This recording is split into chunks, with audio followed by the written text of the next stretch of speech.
Hello, everyone. Welcome to the Brownfields Grant Writing Training Webinar Series. It's never too early to start. This is webinar 5 in the series. Appreciate you being here today. Dana, please advance the next slide. All right, as I mentioned, this is number 5. Today we are going to go over budget, tasks, and programmatic capability. I'm Scott Nightingale. I'm with the Kansas State University Technical Assistance to Brownfields program. I'll be your moderator today. Next slide, please.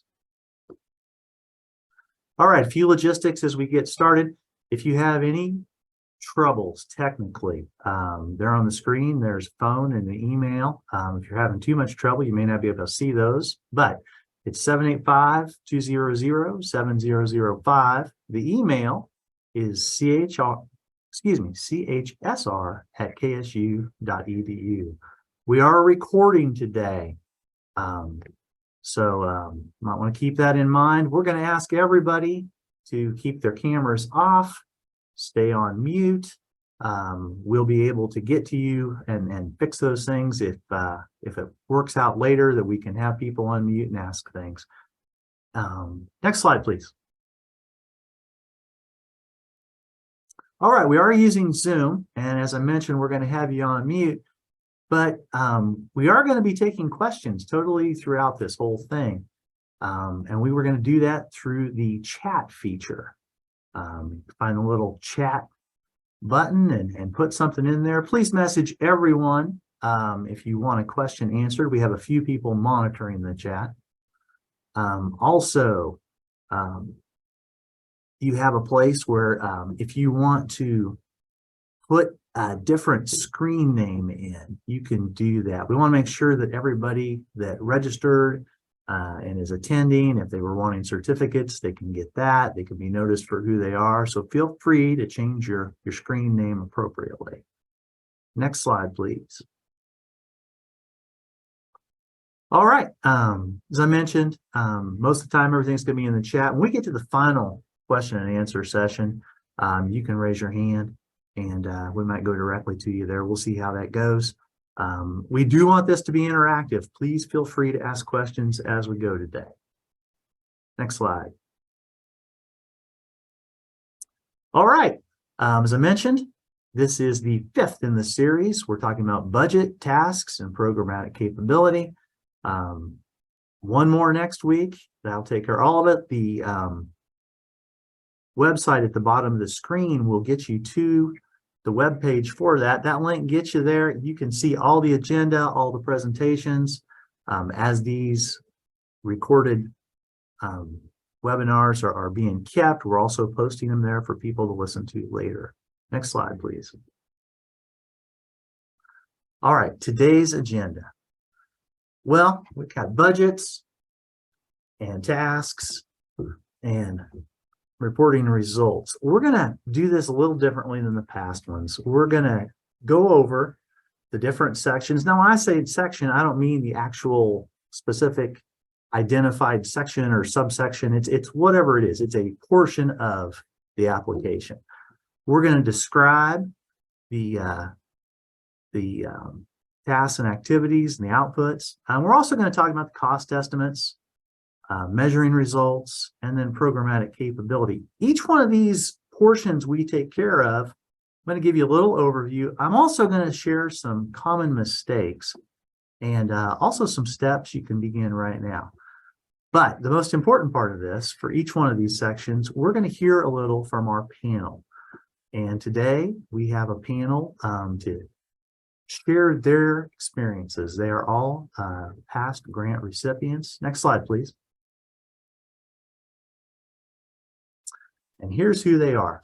We have Josh Fout with the City of Little Rock, Savannah Richards with New Mexico Environment Department, and Madeline Dillner with the Oklahoma Corporation Commission. And before we get too much into this, I want each of you to have an opportunity to get on there and share a little about yourselves and your program. Josh, please go first. Thanks, Scott. And I just want to say thank you for the opportunity to get on here and try to share with everybody some of things I've learned, some of the also some of the challenges as well. I'm looking forward to be able to help out any way I can. I did want to say that before I did get the community-wide assessment grant in 2020, that was my 5th try. And so that was kind of disheartening, especially because we had an RLF. So I learned a lot. So hopefully I can pass along some information to you. Thanks. All right. Thanks, Josh. Savannah. Hello, everyone. Thank you, Scott, so much for inviting me. I work at the New Mexico Environment Department, and I've only done one of these grant proposals before, and that was in 2019 and for a coalition assessment grant. And we actually just wrapped it up in March. So yeah, I'm happy to share what I know and excited to hear from everyone. All right. Thank you. Madeline, please say hello. Hi, everyone. Yes, thank you so much, Scott, for inviting me to be a part of this. I'm really excited. I've been with the OCC since 2012, full-time since 2013 in Brownfields. And for the longest time we had, my boss and I had a 128A grant, but in 2019, events lined up just right to go for an assessment grant. And that one, when we got it, was going well when the $2 million statewide grants came out. And so we were like, well, let's keep this going. So we applied for that one too, and we're fortunate enough to get it. So excited to share with you all things about that. All right. Thank you. You know, you all thanked us for being able to participate, but really, we appreciate your time. And we're glad you're able to be here and share with everybody. Next slide, please.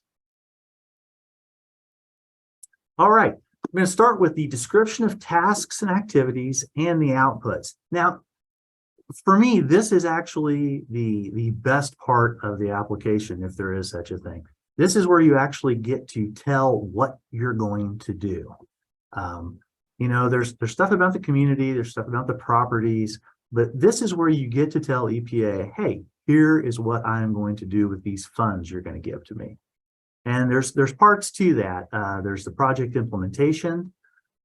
There's identifying additional sites, the project schedule, selecting the lead for each task you have, and then the outputs. Next slide, please. Okay, we're going to start with project implementation. Now, this is where you tell how things are going to go. I'm not going to read to you each of the slides here, but again, this is where you're identifying the tasks and activities that are going to happen with the grant. Now, I had mentioned earlier that I'm going to go over some of the common mistakes. You know, for folks that apply for a grant and don't receive it, they're able to request a debriefing session from EPA afterwards to find out what things might have not scored perfectly. And so on these slides, you'll see I have deficiencies noted, and these are notes that I've taken. Often a community will invite the KSU tab folks to participate in the debriefings. And I think it might help to give you guys, you know, some ideas of where applications fall short. So for the descriptions of tasks, the project implementation portion, you'll see we have listed there, you know, poor description of tasks, lack of milestones, need more detail, and then also one of them, there's too many tasks. Something I think that it is key when you're hearing things from EPA and you hear things back, you're not getting to see the context. I'm sharing the comments, but I can't share which applicant that's for or what they put down. So try to take these as general thoughts. And also, in addition to the deficiencies, we're also going to try to focus today on steps you can take now to get this part of your application going. And for the project implementation, it's something you can do right now is go ahead and identify your tasks. Think of the things, hey, these are the main project tasks we want to accomplish. Go ahead and plan the details. It's going to alter, but go ahead right now and get started. on those things, and you can adjust it as you go. Some folks like to kind of write their application in the same order that it comes in the guidelines. That's really not how it is. It needs to all be done together. As you're talking about your priority sites, you already need to, have an idea of what tasks are going to go with that. If you're talking about your community needs, you need to already know the tasks and how that's going to relate. So don't write it step by step. Think of it as a whole. But for this part, go ahead, identify your tasks now, and that will help drive the other portions of the application. Next slide, please. All right, I wanted to go ahead and get some examples from our panelists that put out there today. And we'll get to some of those things as we go along. But for now, just going to ask them a little bit. When you have your tasks that you were picking, and I'm going to start with Madeline, how much detail did you include in your task descriptions? All right, so for our task descriptions, ours is kind of different just because at the state, so I work for the Corporation Commission, it's a state agency in Oklahoma. We're the state agency that regulates the oil and gas industry. So we have jurisdiction over brownfield sites that have to do with like gas stations and oil field exploration and production sites, stuff like that. But we have a 128A programmatic grant. We've had it since, I think, 2007. So we got some, I don't know, I think we pulled our tasks kind of from what we report on for that programmatic grant. So we knew that we were going to be doing site work, which is environmental site assessments in this case, because it's an assessment grant. We then said we were going to be doing, like, you have to do program oversight, community engagement, and then like site selection and reuse planning. So those were our 4 tasks. We only had those 4. But because we had the 128A grant, we did explicitly mention the program oversight, community engagement, and site selection and reuse planning as part of our tasks. But our programmatic grant was going to basically be paying our salaries, my boss and my salaries, to do that work. So those were kind of detailed descriptions in that I didn't leave them off because we weren't going to be paying for them with the assessment grant. I didn't have just one task that is what we actually pay for, which is the environmental site assessments. But for most of those, it was kind of EPA funded tasks, activities for the priority sites, none. EPA tasks or activities for the non-priority sites, if applicable, none. For the things that we were not spending our assessment grant money on, like some of our answers for those were just EPA won't be spending money on it in terms of this grant. So I wanted to make sure and answer every single question that they requested in the application guidelines for the tasks, even though we weren't going to be, spending our assessment grant money on it. And for the actual assessments that we were going to do, I made sure to explicitly write out, we're going to secure contractors for phase 1 and phase 2s and maybe phase 3s. Okay, I couldn't remember where I was supposed to put that, but yeah, so I explicitly mentioned everything, even if we weren't actually going to be spending money on it. And Dana, I'm sorry, Dana, could you go back a slide for a second? And up there in the quote from the guidelines, and by the way, these are from last year's guidelines. Of course, the new ones aren't out yet, but everything you see that's quoted, it is from a specific year and things could change. But you might note that, in addition to the activities that are going to be funded by the grant, it does define that you include all activities that will be contributed by sources other than the EPA grant, if those are, applicable and necessary for, the project. So yeah, what Madeline mentions there about having, everything described, even if it's not being funded, is kind of the key thing. Now, Josh, I know yours is not the same exactly. You actually are funding multiple tasks. How did you divide up your project tasks and pick, as we see there on one of the deficiencies, they don't want, 18 tasks list. They want kind of groupings of stuff. How did you do that? And how did you decide what goes together when you were assigning your tasks? Sure, Scott. So I think what I really did was I looked upon what I had done before on some of our past grants and think about how when you're going about trying to figure out if a certain community is needing some brownfield help, and actually by listening to them, the steps that you would take if you didn't know anything at all. And that's one of the things that whenever I've been told whenever from turning past grants is like to always put something together, like whoever that the reviewer is, just pretend like they know nothing about brownfields at all. And so with that, I was able to just kind of from on our end, some of the things that we would need to do and still keep it within that 4 tasks, like you said. So to me, like cooperative oversight and reporting, that's something that we do in-house. So those go together. And for us, like inventory, one of the things we want to do is a brownfield inventory and community outreach.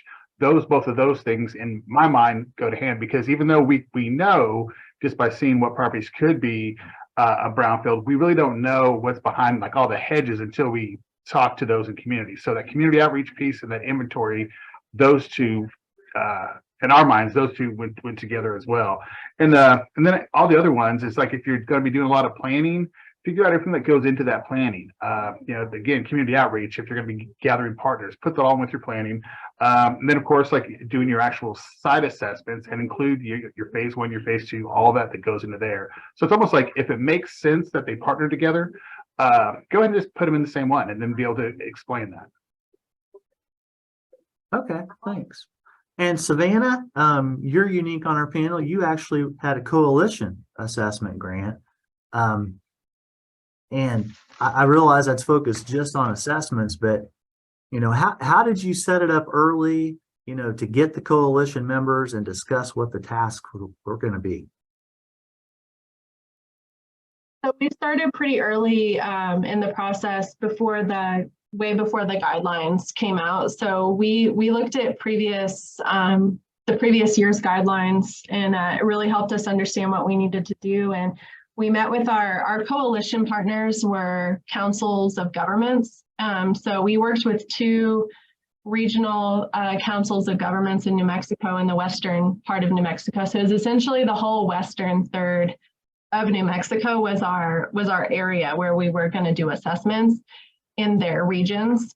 And we met with them early. We went to their board meetings.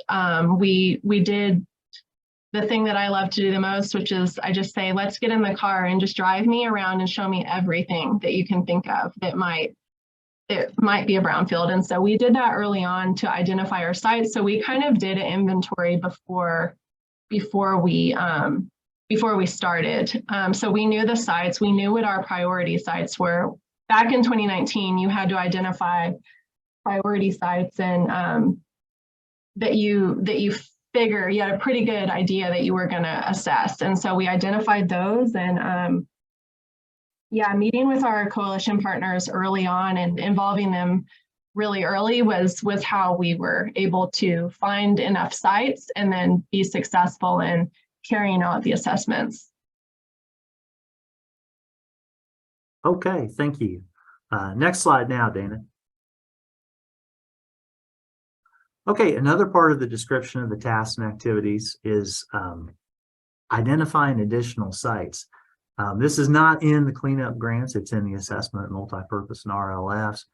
And it allows for the applicant to describe how they're going to roll in additional sites as the grant is going on. And this is something that you can think now through the process. How are you going to do that? I have a note, something else to do on here is confirm with any local organizations or entities their anticipated role. The reason I have that, go ahead and next slide, please. And this is from Josh's most recent application.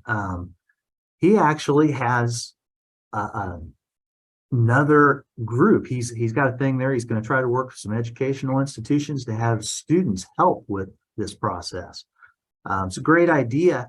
But my question, Josh, is how early do you have to connect with students and an institution of learning to get something like this going? Is that something that takes a while, or how much planning goes into that? Sure. Well, for us, we're pretty fortunate where we've got the Clinton School of Public Service that's actually within our area. And it was built on top of a former Brownfield site. So we kind of had a little bit of a leg up on that one. But I would say that you should go ahead and start doing that as soon as, I mean, if usually whenever they put them out, it's usually like in the fall for, whenever they put out the things for the grants. I would go ahead and start as early as you can. And I think it's good to just go, that's part of that whole Brownfields of getting out into the community. And I think the more that you're able to talk to the schools that are around you, especially if they've got like undergraduates that are environmental science, or like in the case of the Clinton School, where it's all community service, you can go ahead and just talk with them and use your elected officials to talk with other schools and see if they would be interested in it. Because I think a lot of times with grad students, and particularly here, they're always trying to look for a capstone project. And this is one where they're going to get a lot of community experience, a lot of experience with working with the government. And so it's going to check a lot of their boxes that they're wanting to do. Okay, thanks. And of course, working with the different community groups, that's in other parts of your application too. I just thought it was really interesting that you had them on a specific task type thing identified. I think that's really neat. Next slide, Dana. All right. In the description of tasks, of course, is the schedule. Want to hit some of the deficiencies that we've heard about in this section for quite a while now. EPA wants specific information. They don't want it to be vague. So much so that we actually, these are all EPA quotes in red, be very specific. It's okay if reality doesn't exactly match later. They want you to have a plan. Instead of being vague with what might happen, don't be afraid to be wrong. Tell them what you want to do. You got to be reasonable though at the same time. They don't want you to, go forth and say, okay, in 2 quarters, we're going to have the whole grant spent. That's unlikely. They kind of have a feel for what you can accomplish, and try to explain, your schedule. We know that space is kind of precious on these applications. You're limited 10 pages, 12 pages, whatever you get. It's not enough for everything you want to say, but you do have to have detail. Also, it has to be logical. They gave an example I thought was really good. They have an RFQ going out for a consultant at the end of the first quarter, and at the same time, the applicant had multiple assessments being done that quarter. Well, that can't happen. You're not going to have that. So think about the order of things, the logic to it. And things to start on now. If you're unfamiliar with the process, take a look at how long activities take. Find out from other people. Maybe you don't know how long it takes to get your qualified environmental professional. That's fine. Look around, find out. It needs to be realistic, but at the same time, get your detail in there. Curious on the panel here, how did you guys put your schedules together? And Savannah, you get to go first this time.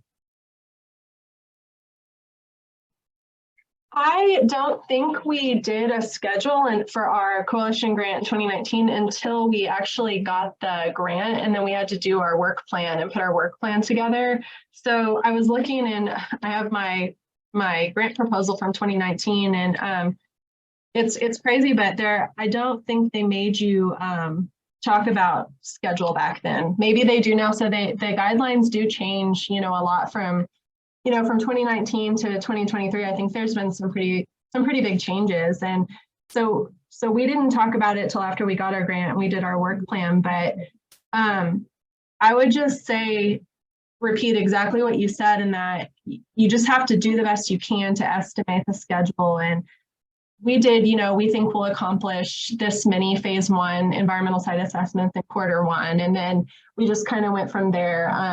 We just did the best we could, but things change and you just adjust the schedule as you go. But I think, if you're having to put your anticipated schedule, your proposed schedule in your actual grant proposal, you just do the best you can and think about, okay, if you have 3 years to execute your grant, how many quarters is that? And what do you think you can realistically accomplish in those quarters? All right, thanks. Next slide, please.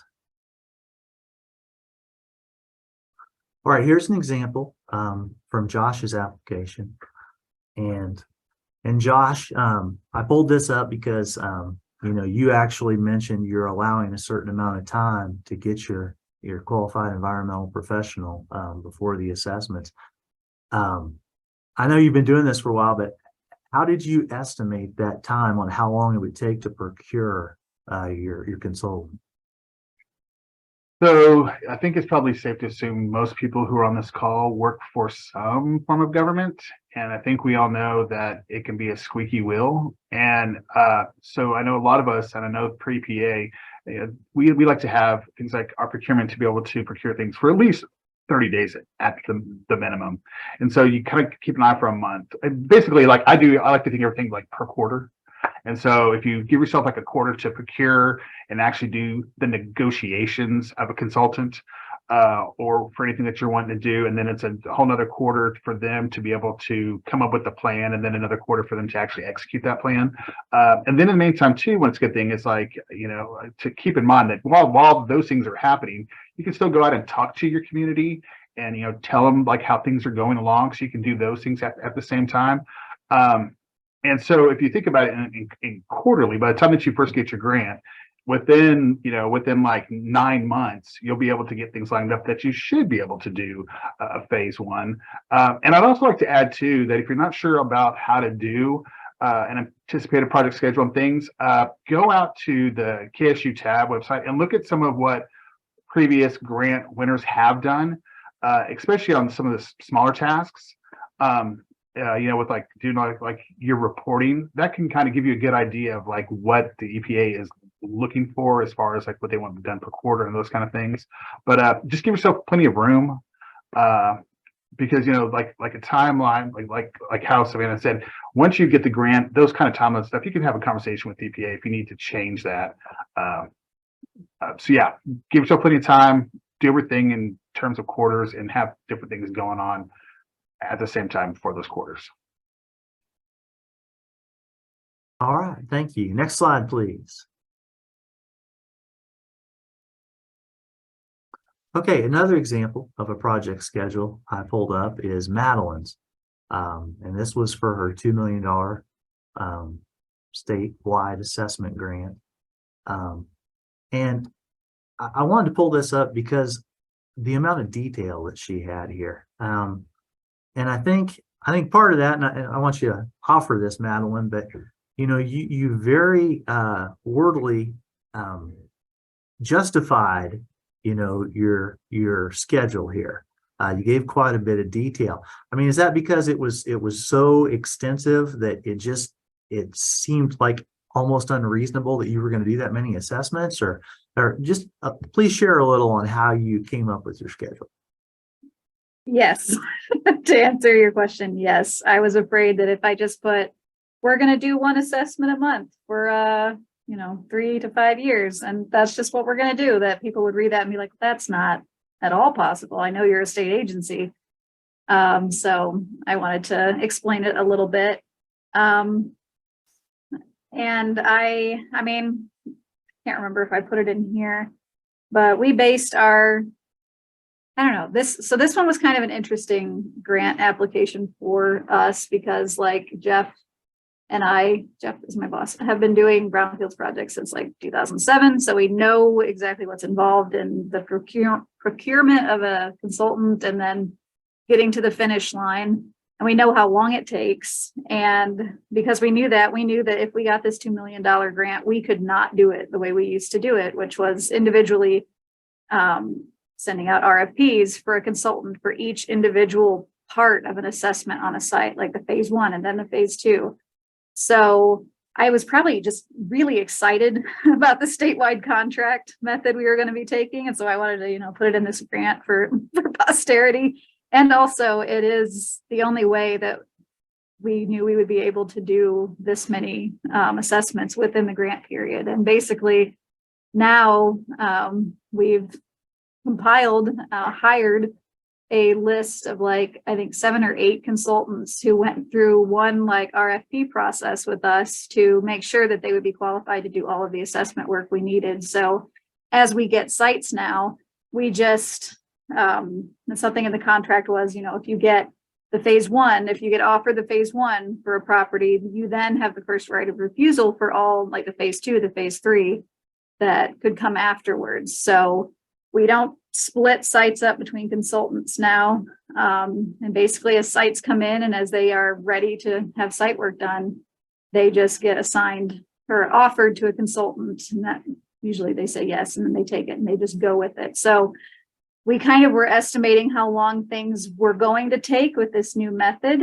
I gotta say, on average, I think we're sticking to it. So it's so much faster this way. But yeah, I was just really excited about it and put it in the grant. And it worked.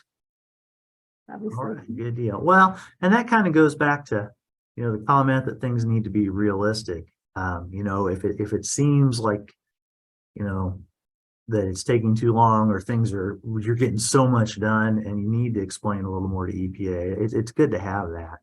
Kind of important for them to know what your plan is. Next slide, please. All right. For each of the tasks, you have to identify the lead entity. And that could be, you as the grantee, that could be your qualified environmental professional. Something to start now as you're thinking of your tasks, think of who you want to do these things. There's going to be some things that will just be your contractor, odds are for most everybody, if they have an assessment grant, you're contracting out the phase 1 and phase 2 assessments. You're not doing any of that in-house. Now, some of the program stuff you might do yourselves. Some of that you might want your contractor to do also. Maybe you'll share that. Maybe your quarterly reporting is something you and your contractor will work together. But think about how you want those things to go. Get that in mind now. My question to the panel, this seems like almost an automatic thing, and yet it's there in the application as something they give points to. Have any of you had trouble doing this definition of who's going to take care of what role for you in your grant?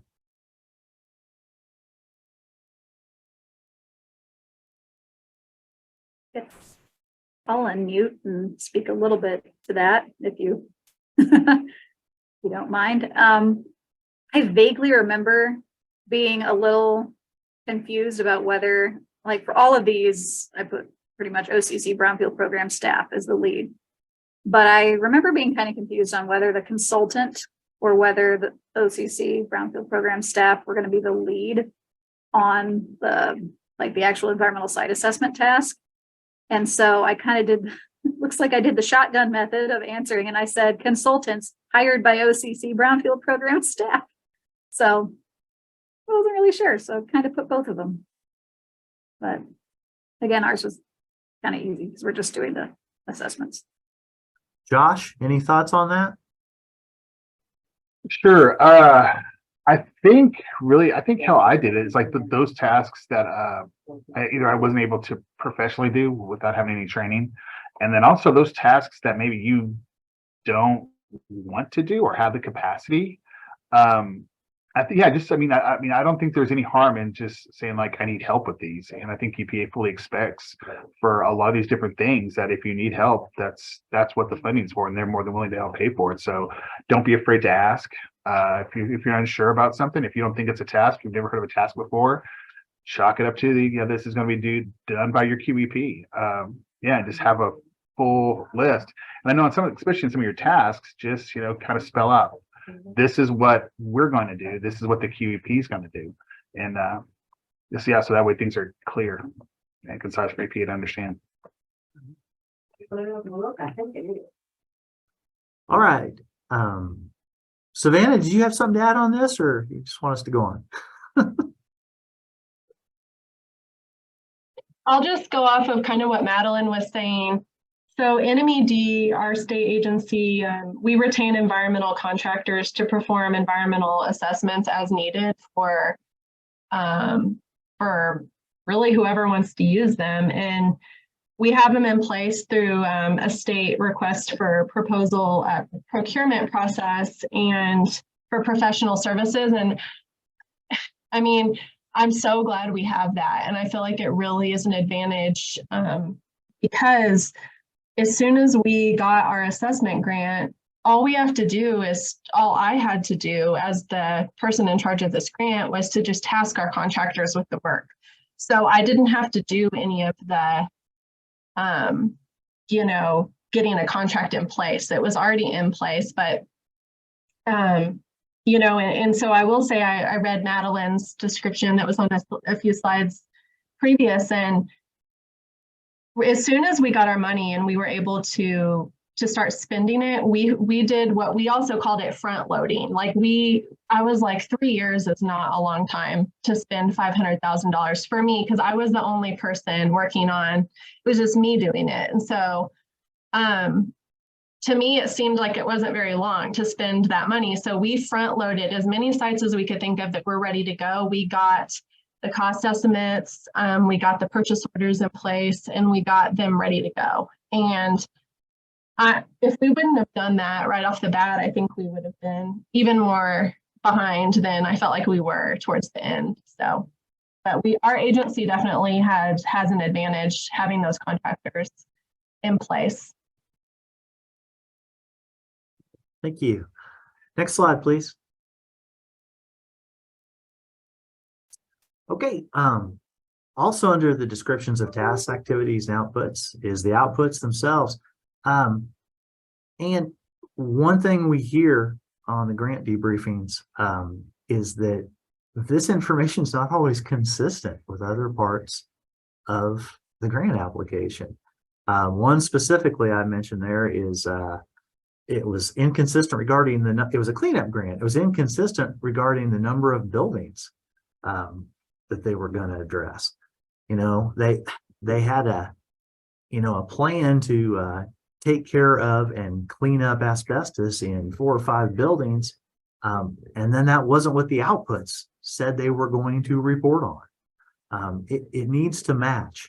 What you're going to have for outputs needs to go with the rest of your application. That sounds simple, but a lot of people, when they get into writing these and you start focusing on editing one section at a time, you kind of lose it as a whole. And so make sure you're looking at it, from the big view at all times. Something you can do now is to verify you have all the resources you need to produce the outputs you want. Now, normally that's not a problem. Sometimes there are some specific outputs people will put in these applications. They will say they are going to use GIS and have everything mapped with all their sites. Maybe they're going to have as an output a story map for the entire project. That's all great, but make sure you have the capability, whether that's staff, whether that's software. Make sure that your organization has, the ability to do those things. And my question for the panel on this, each of you have included community engagement activities as part of your outputs. How did you actually pick the outputs related to those community involvement activities? That's Savannah mentioned, it's part of the grant. You have to have community engagement. And of course, you want an output to show you're doing that, but that could be lots of different things. So how did you choose what outputs were going to show your community engagement? And Josh, please go first for us. Sure, Scott. So I think like I think how you said, like, you know, when it comes to outputs, I know this may sound silly, but every time I do a grant like this, I always have to look back up, like, what exactly is an output? And to me, it's something that helps me to remember it and to remember like how to include how you're able to figure out if this is going to be you or the QEP is going to do it, how much things are going to cost, is like a tangible thing. So that's one of the things that you can do is on your community output. Like, what exactly does the community want to have at the beginning and during and after this Brownfield grant? So one of the things that I like to do is like a community-based prioritization action plan. And so what you're able to do is say like, hey, one of the outputs for this community participation is that the community is going to have like a tangible book or like a digital copy or both, hopefully, of something that they can have and they can use. And so if you kind of take a look at it that way, where you're going to have something tangible that's related to your Brownfield grant that you can use going forward. And if somebody wants to see exactly what's going on in the area, you can hand it to them. That's one easy way for that I do to make sure that I keep in line with who's doing what, how much it's going to cost, and what we're wanting our final product to be. Okay. Thank you. Savannah. So one of the outputs that we had for community engagement activities for our coalition assessment grant was we did a community visioning process for one of our sites. It's an old jail. We did it, and what had happened is the county owned it, and they wanted to expand their judicial complex. So they realized, though, it's right in the middle of town. So it's an old jail that's right in the middle of a historic downtown area. It seems strange, but it's behind the historic courthouse. So you can kind of get in your mind why a jail would be right there in the middle of downtown, historic downtown, mountain community, really beautiful. But it's also houses are really close by. And also the courts, the county court system wanted to make it into a new judicial complex. So we knew there were a lot of stakeholders involved in the proposed redevelopment of the property. So we did a visioning, several visioning sessions, all online because it was during COVID. And we hired a contractor to facilitate all of that. And the output was a website that was built by the contractor, that was built in using StoryMaps software, and it really documented the whole process. And so that was our output for that particular community engagement activity. And so yeah, it is confusing. I agree with what Josh said. Sometimes I get confused by outputs versus outcomes, but I feel like outputs are actual things that you can, like a deliverable. Because that's how I view them. But Thank you. Madeline, how are you doing when you're trying to get your outputs defined in your applications? Well, so I'm looking at my community engagement task slash activity, and I feel, as I was listening to you guys, I'm like, maybe I kind of missed it here, but I mean, I guess I probably didn't. I feel like my output is more just tracking the process. I literally wrote, hold approximately 1 meeting per month for duration of grant period, which is 60 plus virtual or in-person meetings. In terms of things we track, I said we would track public inquiries and responses sent and keep notes from community meetings. So we just, and now actually we're doing more than that. We have a weekly kind of office hours meeting. But yeah, I guess my output was just, tracking how many meetings we'd had, how many people showed up, what common questions were. And we do that. So. Oh. All right, thank you. Next slide, please. Okay, moving on from the tasks, we're here to cost estimates. And this is the part where it's very rare that we attend a debrief of a grant application where there weren't some points taken away. It seems like this is the most common thing people can lose points on, is the cost estimate. A lot of times it's a lack of detail. People aren't telling the sources of their costs. People have a little fuzzy math that doesn't quite work out. Somebody at EPA is checking on your math, so make sure that you've added up things correctly.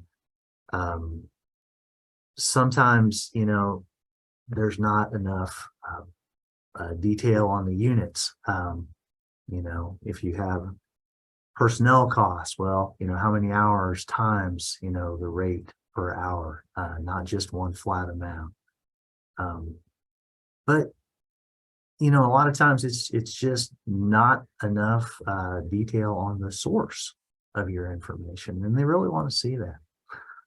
Next slide, please. All right, some things to do now. Go ahead, it's way before time, you know, that even the guidelines are going to be out. We anticipate that in the fall. But go ahead and start thinking about cost estimates. Now, for those of you that are maybe, you know, reapplying, you know, like in Madeline's situation, she had an assessment grant. She went for a bigger assessment grant. They were working with the costs daily. Okay, that's great. But not everybody's there. You know, do some research, see what's out there. Get local information. You know, if you have a cleanup project and it's going to take some disposal costs, depending on where you are related to your landfill, that could be drastically different. Try to get local information whenever possible. Also, project ahead a little about anticipated changes in costs. You know, you should be doing this anyway as part of defining your tasks and setting up your whole thing. You know, you're going to try for $500,000. Well, how much assessment, you know, will that get you? How many can you do? So you should be trying to get some estimates anyhow, just to define the tasks. But at the same time, try to get some estimates on costs for individual things. And that goes, you know, to knowing your projects as well. You know, Madeline mentioned she's working mostly on tank sites. For her, and I didn't pull this out of her application, but you know, there's kind of a flat amount. You know, they're assuming this much for a phase 1, so much for a phase 2 at a tank site, and that's great. You know, if somebody has a dry cleaning site that you know there's going to be some vapor intrusion issues, and that's going to take an extra assessment, or you know the building is questionable, so there'll be structural assessment as part of your phase 2. All of these things that you can bring in that are specific to your priority sites, to the sites you know you're going to look at, that could affect the costs. Try to figure that in ahead of time. Try to have those details. I'm going to ask the panel here, what resources do you go to estimate your costs? And how did you kind of link figuring out the costs with planning the tasks? Madeline, please go ahead and start for us. All right. Well, so we had, I think what we did, because our main task or our only task really that we would be paying for was the environmental site assessments. And so we've been working on tank sites, gas station sites for the entirety of our $300,000 grant, and for quite a bit before that with our program, our 128A grant. So we had multiple years of different sites that we'd finished. So I pulled all like the invoices and stuff that we paid for all of those sites for the past like 3 to 5 years, I think, and just tried to create an average for those, especially for the phase ones, because they're very unique to the Brownfield program at the state. Like the Brownfield program, we also work really closely with our petroleum storage tank division. And the petroleum storage tank division does stuff that's a lot closer to a phase 2. So I don't think we did it for our estimations of cost for our actual grant application. We didn't communicate with them a whole lot just because we knew from our experience how much a phase 2 usually costs. But I will throw this out there, because our statewide contract thing that we got going, we actually needed like a unit cost rates for calculating what we were going to offer the consultants for a site. And we borrowed heavily from our petroleum storage tank division. So they were our source for pricing rates for a lot of things like, a certain footage of well being drilled for a borehole, or, removal of material from a tank. They had all of those numbers already. So you're wanting to use your state agencies as a resource, like we are here for you, and we do have to pay for things. So it's a great source. Can't speak too much to estimating inflation and stuff though. So that's that's just fun for everyone. So Okay, thank you. There. And that you bring up a great point, for communities that are kind of starting from scratch. Yeah, your state environmental program is a good source of information. Now, you can't always get services at the same cost that a state contract is, but it's a good place to start. And most state agencies are perfectly willing to help you with that. They're all rooting for you to get your grants too. So next slide, please. All right. I took this example from Savannah's coalition assessment. And I wanted to bring this up. You and Madeline both have mentioned that, your program pays for a lot of this stuff.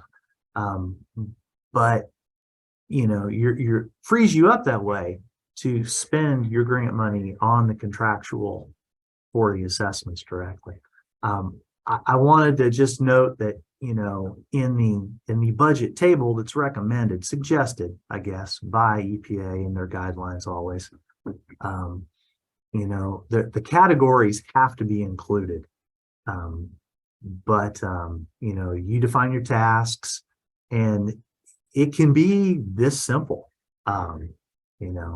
And Savannah, while we're looking at this, if you'd like to share too, your resources, again, I know you guys do a lot of work, so you probably had existing stuff, but just how you came up with the costs for your different assessments.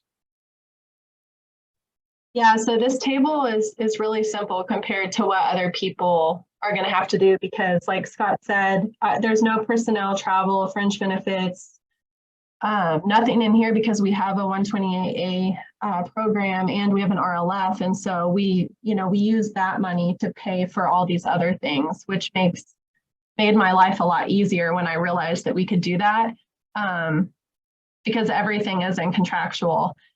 And so yeah, Scott, to answer you, a lot of our cost estimates were based on experience, because we do assessments all the time through 128A funding, but we just chose numbers. We just chose good round numbers. And looking back, we said $5,000 for a phase 1 ESA, which when we actually did the work, we found that they were anywhere between 5,000 and 10,000 is what our phase 1s in New Mexico could cost. And so there was a lot of variability there. And one source I know that I use to get these averages, like Madeline said that she does, I looked at acres, which is the EPA database that we have to do our reporting in, and all of the costs for the past assessments on sites that NMED has worked on, they're all in acres. So I did use acres cost estimate data to help me look back. And yeah, looking back at my cost estimates now, they were the best I could do at the time, but we did have to move money back and forth from the phase 1 and phase 2 tasks. We had to do it, I think, 4 times. We had to request that those numbers get shifted, and EPA was very open to that and amenable to that, and it was no big deal. So, we did have to adjust our project task amounts quite a bit over the course of our 3-year project. Okay, thanks. We had a question in the chat about, with inflation, and the cost of things going up. And yeah, I mean, phase 1's, phase 2's cleanup, everything is going up. And the grant, well, first of all, from when you apply to when you actually receive the money can be quite a ways. Costs can change during, all those months. And then as you're trying to implement this over a 3-4 year period, you're going to continue to get further and further behind. I just don't know that, there's a safe way to do that. You want to be correct in your estimates of your costs. At the same time, you don't want to run out of money. And so, you can add a little bit of discretion there on costs, but I do think it's important you try to be accurate. Or, as we suggested earlier, if you have multiple sources of cost, you can kind of take the high end of things. That can help you account for that too. Next slide, please. All right, Josh, can I ask you a little about how you do cost estimates, where you get information? I've pulled up an example here of what you had for what you defined as task 1, which was the agreement oversight and reporting. And that's just something to kind of give an idea of the amount of detail you put in, which I think, we had noticed that the one comment during a debrief was, there wasn't enough detail on travel. And so that's something in here that you've done a great job of. But just in general, where do you go to for your costs when you're trying to put this all together? Well, I mean, if I'm doing for travel, and that's one of those things, Scott, actually, I got dinged on a grant for not being exact enough on my travel. That's why I'm breaking this thing down so completely. But I think, like, when it comes to things like travel, just go out to google.com and see the place that you're going to, or where they're kind of talked about, maybe where they're having travel, or like the big Brownfield conference. Just see what it'd be per night, see how much flights are. And I think within it, like how it is today, I think you need to be honest with it. Like, I mean, like $175 a night for a room anymore is great. I mean, you don't want to put in there $50 a night because you're going to be staying somewhere that's probably not that great or safe. But I know for me, on my end, for a lot of these different costs, I just call people and I'll ask them, like, like I know in our phase 1s, and this is one thing that I do want to add in there. And this is one from my experience, phase 1s across the country are going to be so far apart. Like, what we are going to pay in our part of the country is going to be totally different from what they pay in like New York. And so that's one of the things that you have to make sure that, like, if you're going to be paying $5 grand, make sure that you say, like, in our economy, in our local economy, in our local area, this is how much they cost. Because in other places, they may be $25,000. But just ask around. Call. I know for me, like, I call our state agency and I'll ask, because just like with these other state agencies, they have them on staff, and I'll just ask them, hey, how much is a phase 1 going for now? And they'll be able to provide that information. Everything else, in order to think about how inflation is, I usually do, because it is for 3 years, whatever a number is specifically whenever planning out the assessment activities or the cleanup activities, add anywhere from like 10 to 15% to make sure that as it goes along, at the very least, you can be like a 4 to 5% increase, and you can already have that built in, so that way you might not have to move money around as much. Just be honest. I mean, I think everybody knows things are getting more expensive, and so I think they're going to have some care whenever they are going over that. But because we do live in a part of the country that things may not be as expensive, say like in the Northeast or out in the West Coast, just make sure that you put that in there.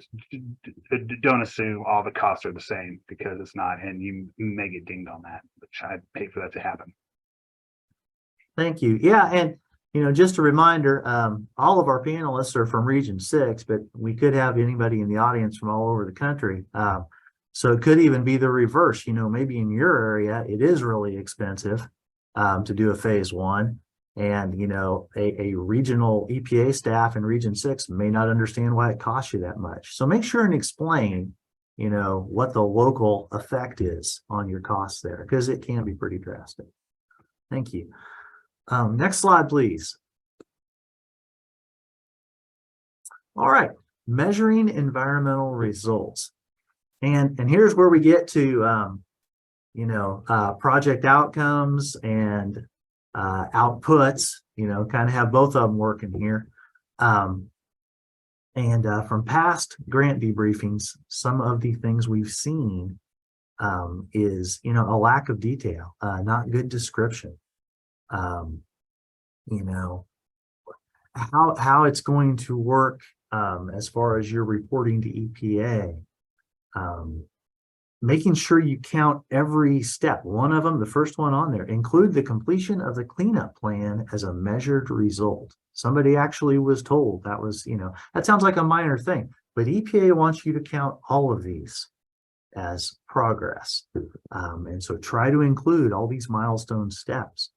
And also on there, need to include outcomes in addition to outputs.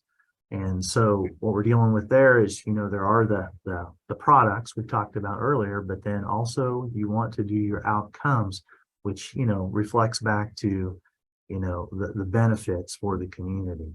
And that leads to something you can do right now. Start working on the quantifiable outcomes you're going to be able to use to show progress. And say you're wanting to have a green space. You're going to take an old manufacturing area and you want to make it a green space, and you want to increase foot traffic in that part of town, to get through this green space to the park. Well, that sounds good, but how do you know if you've increased that? You can start measuring some of these things right now, and it also helps with the section earlier, the outcomes and benefits of the reuse strategy. As you're telling what you want to improve, if you can add statistics that show what it is now, that's the data, that's more detail. That's something that they can see. Something more quantifiable might be, job growth. If you can, say how many people work in our downtown corridor and you want to increase that. That's going to be an outcome you can actually measure going forward. But if you don't have the thing to compare it to, it doesn't show as well. So try to set it up, and you can go out now and get those baselines that will be able to show that the grant really did have an effect. Next slide, please.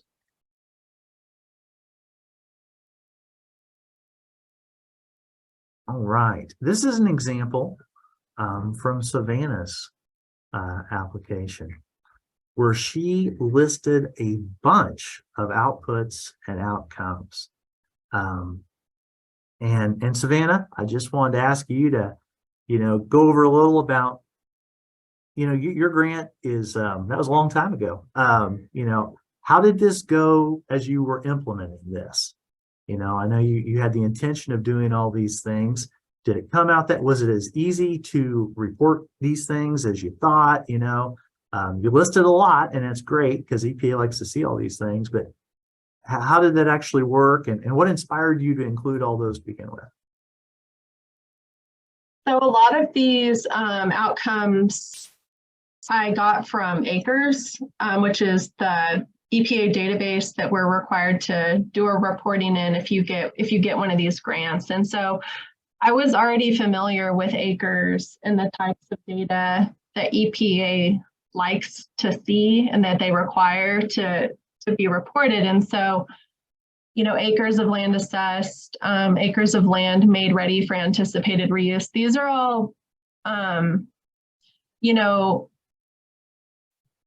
this is all worded exactly kind of how EPA likes to see it. But my most important, outcome on this list, in my opinion, and the one that really I think my agency's leadership and our elected officials like to know, is the acres of land redeveloped for industrial or commercial use, or green space or whatever, just acres of land redeveloped for some higher purpose than it previously was. And we report most of these outcomes are reported in acres, but a lot of them are reported in our quarterly reporting that we're required to do for the grant. But also my upper management at the agency I work at, they require us to do performance measure reporting and benchmarks, legislative benchmarks. And these are things that legislators and decision makers want to know. So you just have to think, what are the important, outcomes that you're going to need to be able to report at the end of your throughout and at the end of your grant. So that's really how I came up with these and what I was thinking when I wrote it. Thank you. Yeah, I really like the idea of including things in there that can be used for your agency's benefit too. What your administration counts as something that's worthwhile. Would like to draw attention to a message that was in the chat. Says travel is something we've always struggled with. It's only included to attend the National Brownfield Conference, but those could be held anywhere. And that's a big variation in travel and housing, and that's true. And not only can they be held anywhere, you don't know from year to year where that might be. Now, we have heard from our panel, and I know it's true, EPA is pretty flexible about letting you move some money around for these things, and that's good. Still, try to come up with costs as best you can. But yeah, that is the one good thing. They're pretty demanding about wanting detail all through these applications, but they're also understanding that there will be needs to change that as you go forward. Next slide, please. All right, something that's only in the cleanup grant applications is the proposed cleanup plan.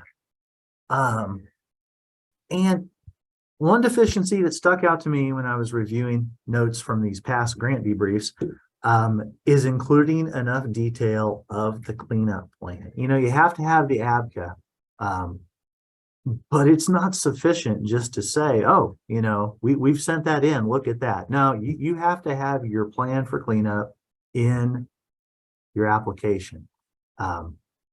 Again, sounds kind of obvious, but multiple applicants have made that mistake. The reviewers at EPA, they're going to have, your application in front of them. They may not look at the attachments.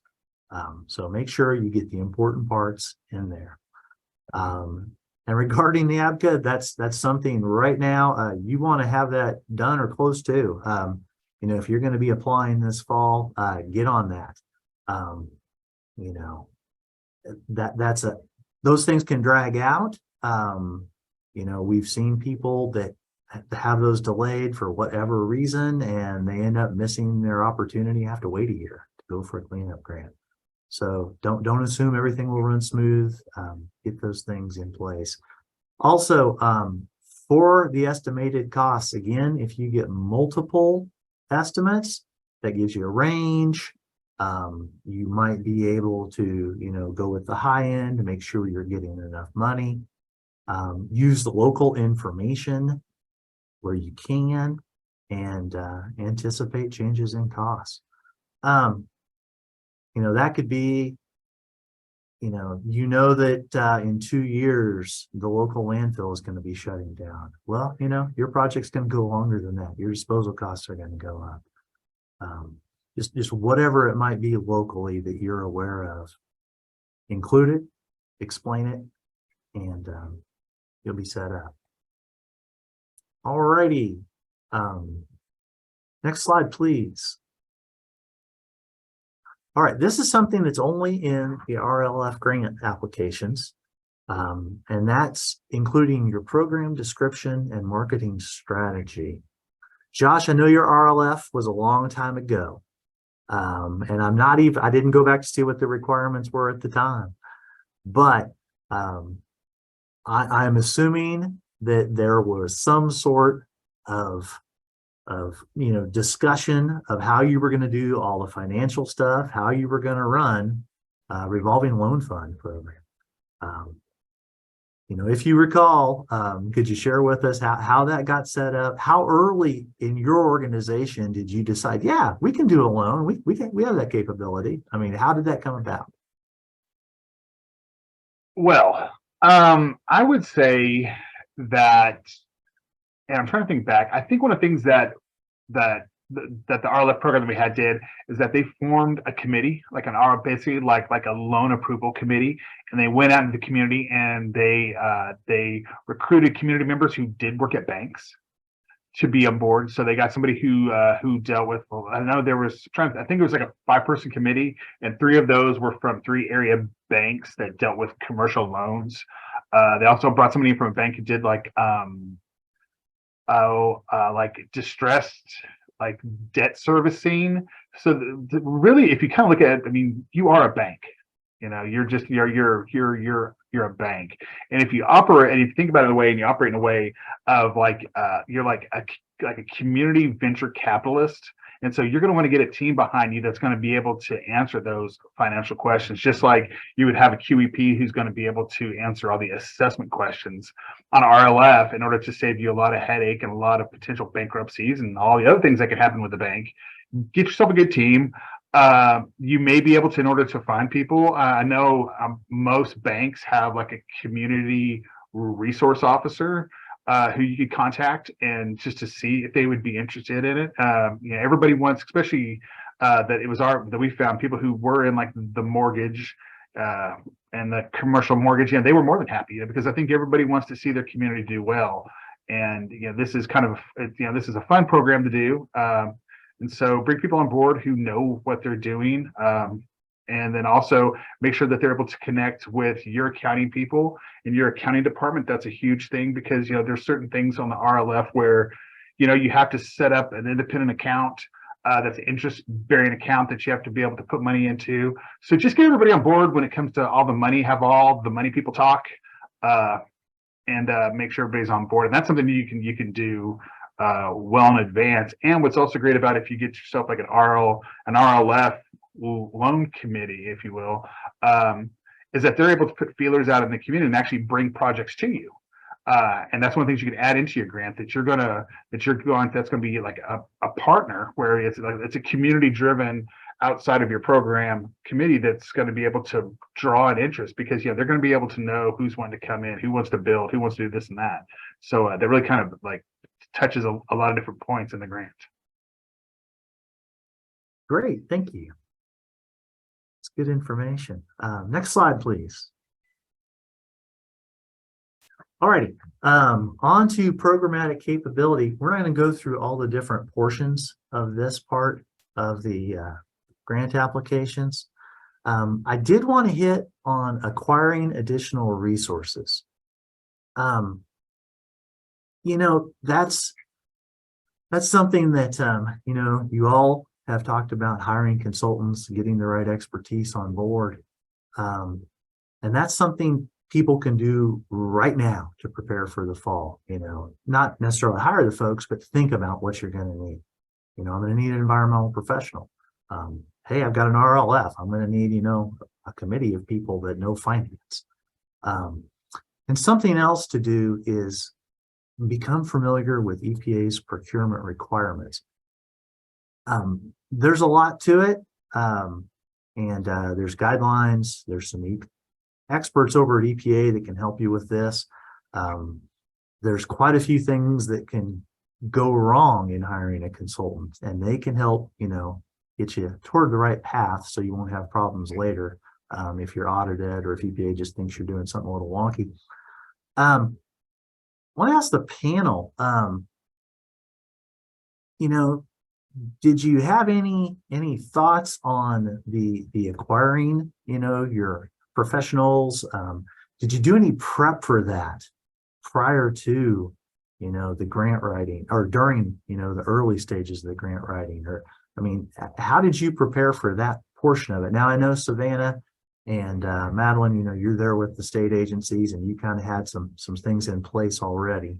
But just would like to hear, you know, whether that was a consideration, you know, of, you know, anything that affected your thoughts on, you know, how to do the application, or even if you wanted to do the application. Some people are really nervous about the procurement part. So Madeline, please start us off. Okay. So for that part, and I'm looking at it right now, I made sure to describe like explicitly what the consultants have to, I explained that we hire consultants that are licensed with the state for certain things. So blah, blah, blah. So they do meet the criteria of being a, certified environmental professional. I described our procurement process a little bit there. And then I went into detail about how the statewide contract would work. But one thing I wanted to make sure I mentioned is I didn't leave it. So obviously we mentioned how we're going to acquire additional like human resources like companies. But since at the state, we do have kind of a built-in mechanism for, you know, the cleanup or corrective action that happens after an assessment. I know I mentioned it somewhere else in my application, but I wanted to mention that as often as possible because we do have that with the state of Oklahoma with our storage tank program. It's a indemnity fund program that like immediately kicks in if there's a release case triggered on a site that we work on. So I knew that, you know, EPA would probably like to know that if there's an assessment that needs a cleanup, like it's going to get addressed immediately. And so I was like, well, that's an additional resource. I'm going to put it there also. So if you have something like that, make sure to mention it.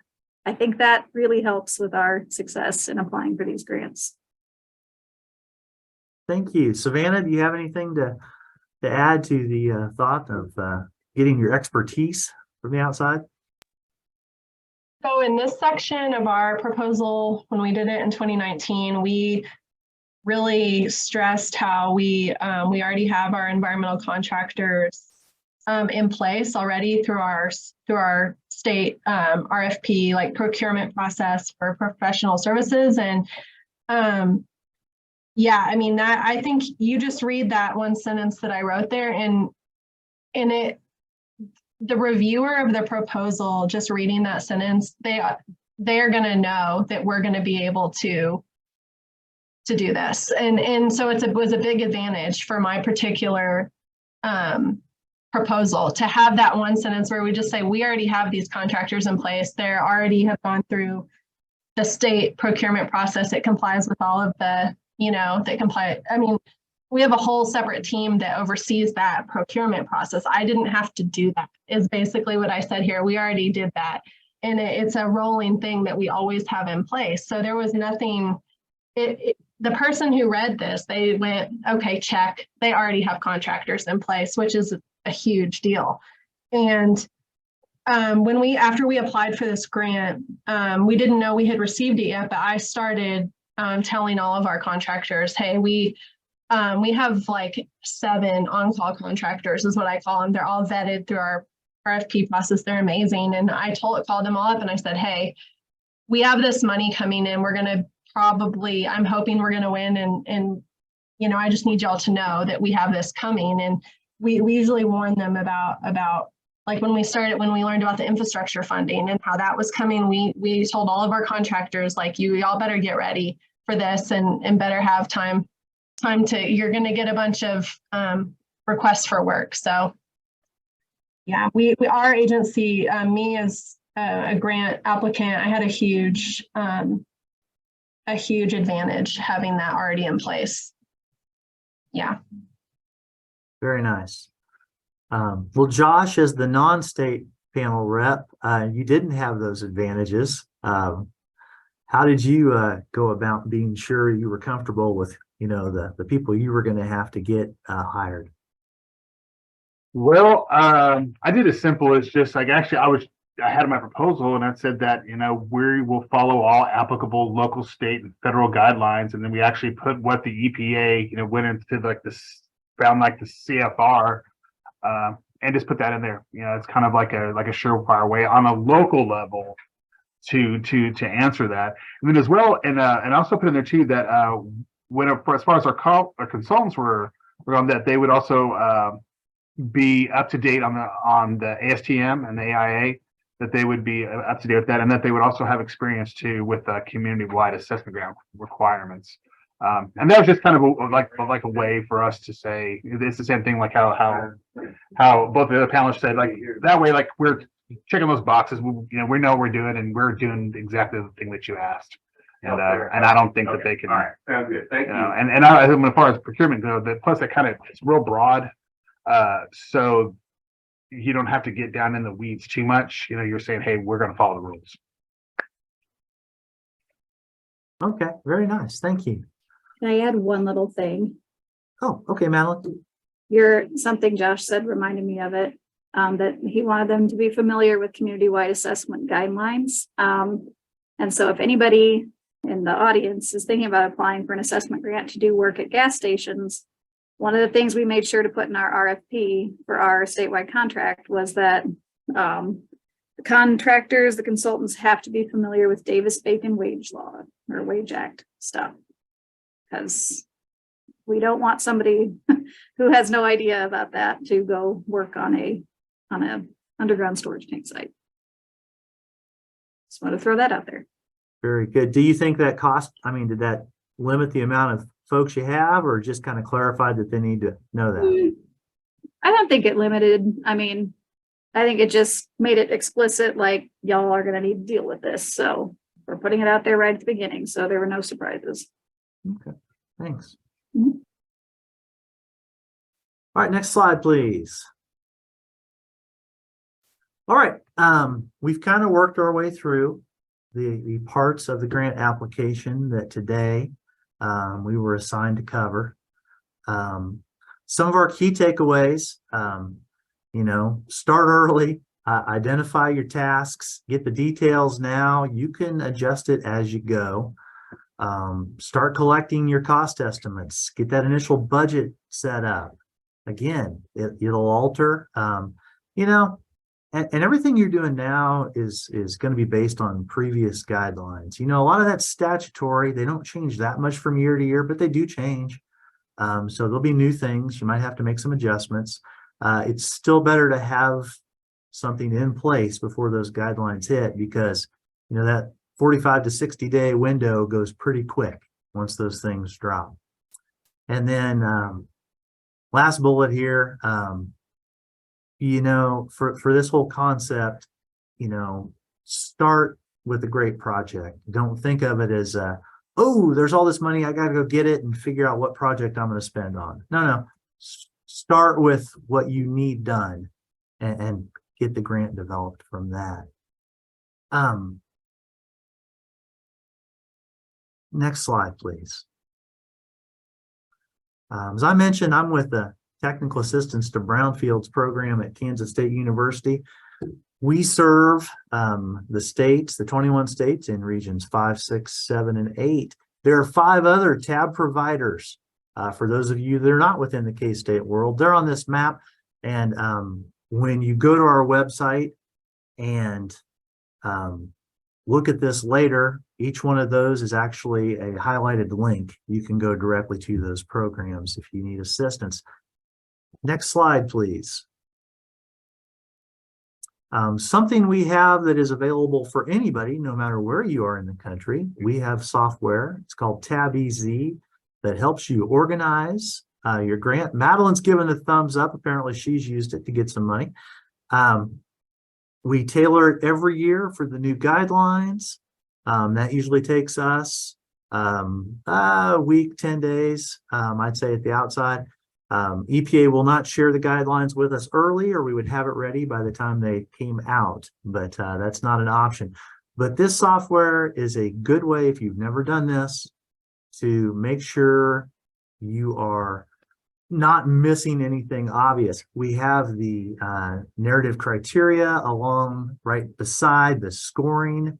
So you can, not just see the directions, but you can also see what portion of that, is how that's going to be judged. And that's side by side. We have tips in there. We have links to resources. Next slide. And we also, related to today's discussion, there is a cost estimate table that matches what is in the EPA guidelines. And this is actually an Excel spreadsheet that will do the math for you, which some people find handy. When you're done using Tab EZ, you will not have an application. It will come out as a Word file. You'll have to edit and make an application, but all the components will be there. It's a handy thing to use, and we're happy to support you if you're working through that. Next slide. All right, there are also additional tab resources as you're working on your MARC grants.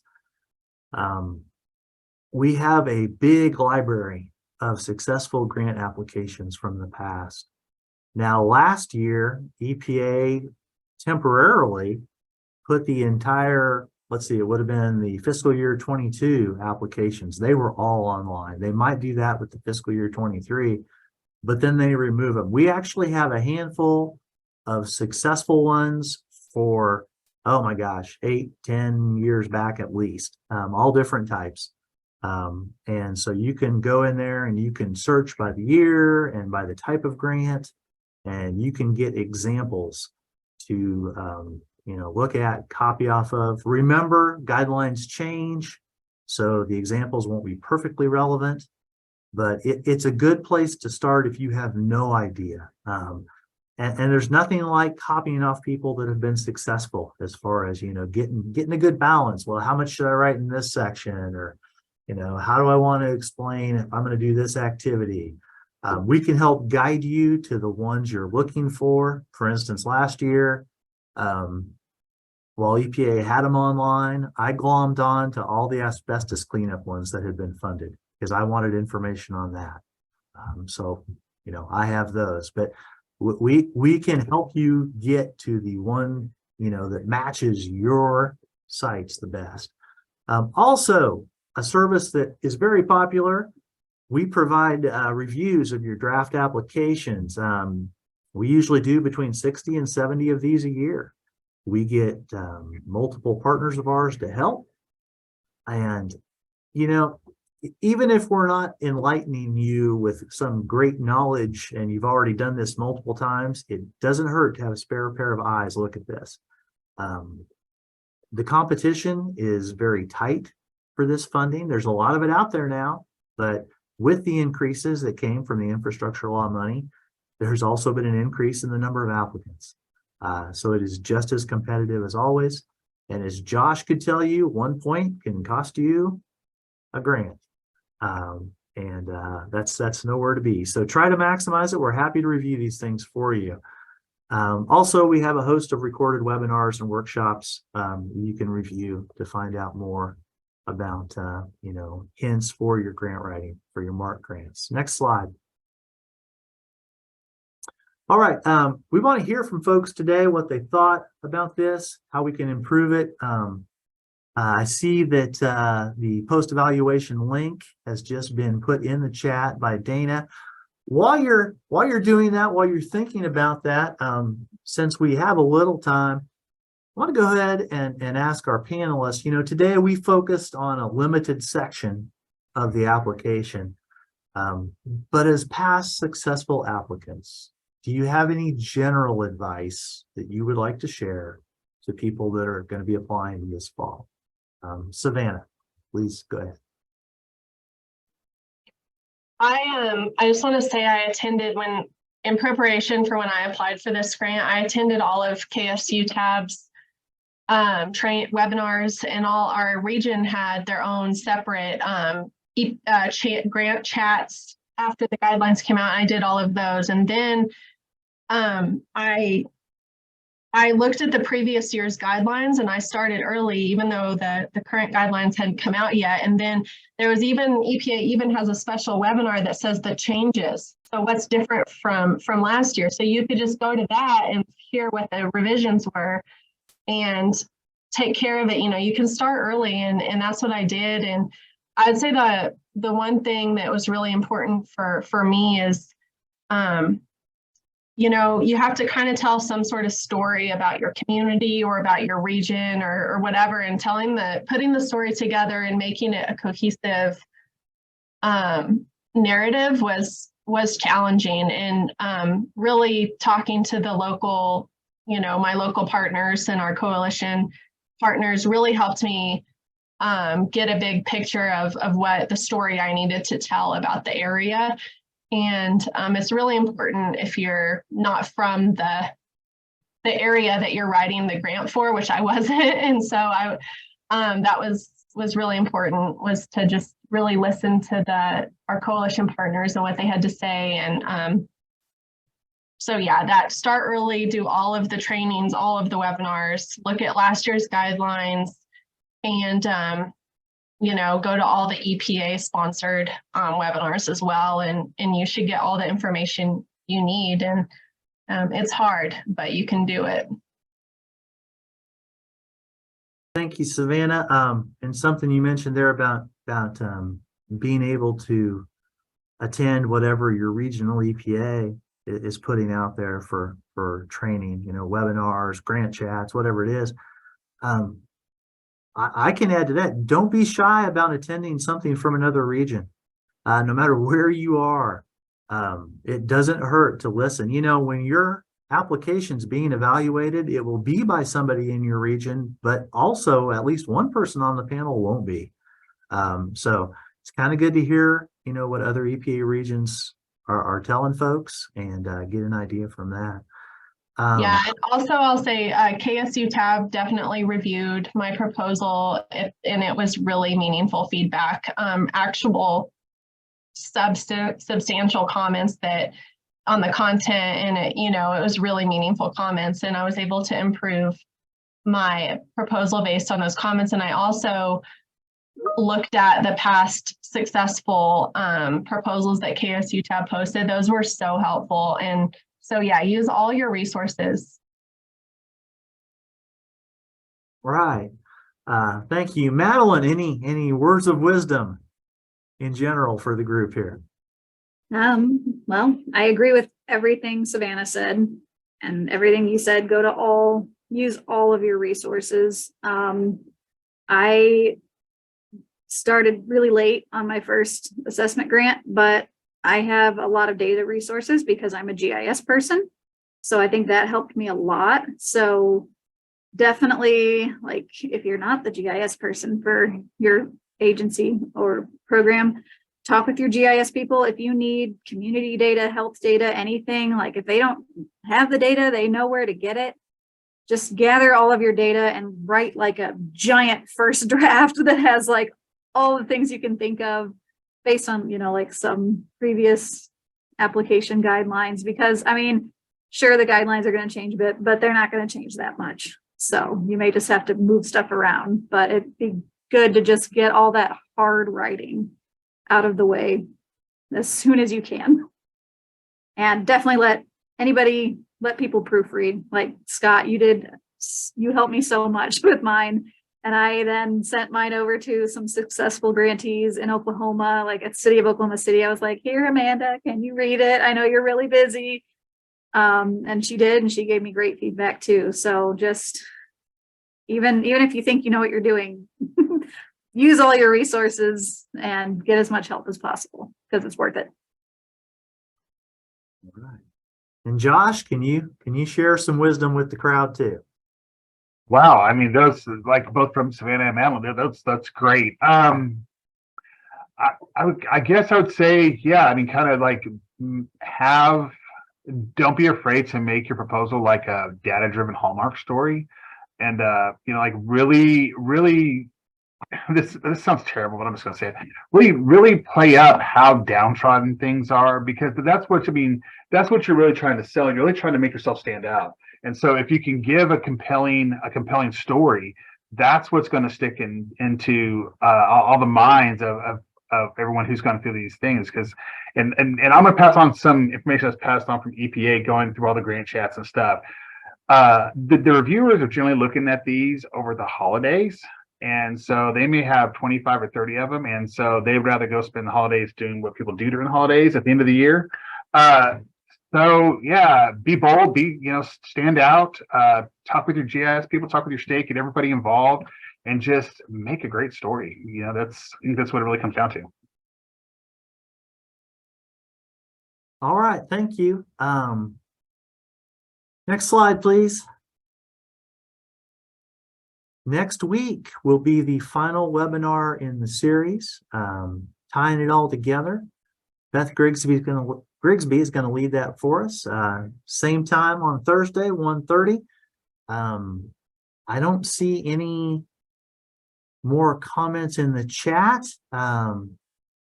So if we have nothing else from our audience, I really want to thank the panel. Josh, Savannah, Madeline, appreciate you taking the time to do this and to prepare for it.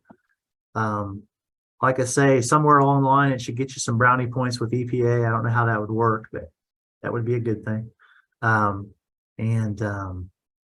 the rest of you, appreciate you joining us and sticking with us for, my gosh, an hour and a half. And please let us know if there's anything we can do to help. I'll have a good day.